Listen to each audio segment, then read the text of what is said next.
everyone, welcome to Palayan here at Villaviciosa. Ayan, ganda ng sunset.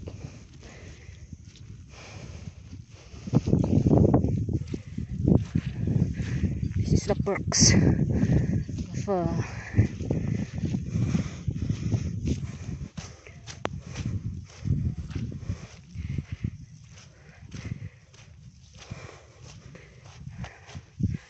pagod pa ako sa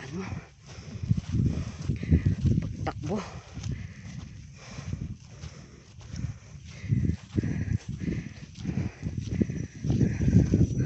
Ayan,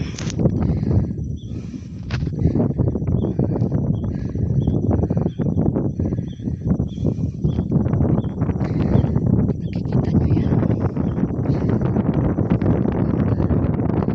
This is the view from the Palayan, Villaviciosa.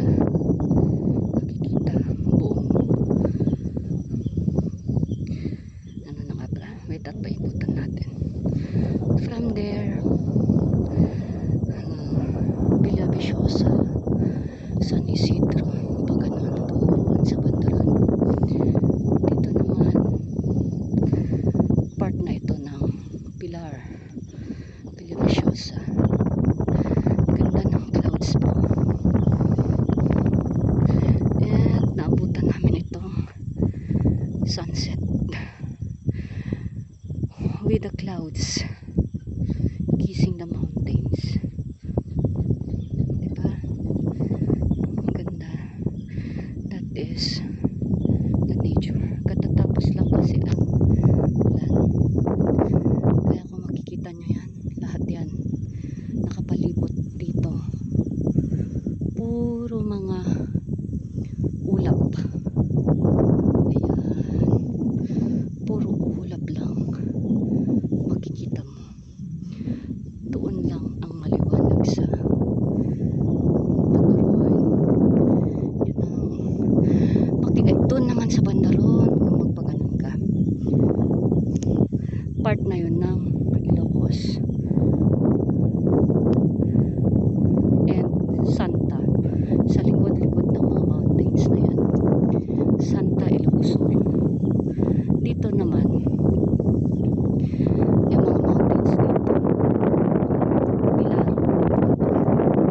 and sa likod niyan Narlogan. Ito naman part pa rin ito ng Pilar. Sa likod niyan Santiago, Santa Cruz, San Esteban, mga ganyan na mga part dyan. Ayan, ang ganda. Tinakbo ko pa yan para lang sa sunset. Ang ganda ng sunset. I like it. Yan ang perks pagpunta ko dito. I love it. I love it. I love it. I love it. Lalo na yung mga yan, yung mga clouds, the clouds kissing the mountains. Ayan. Hintayin lang natin hanggang mag-ano yung sunset kasi mabilis magwan yung mga clouds Ayan.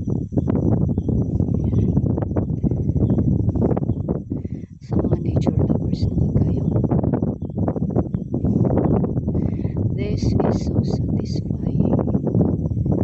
This side is so satisfying. Ang ganda.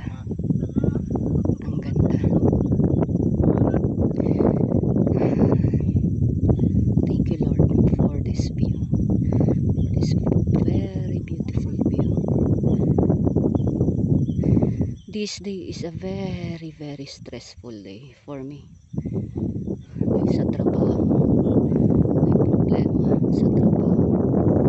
But then when I saw this stunning view, all my stress fade away. ganda. Ang ganda.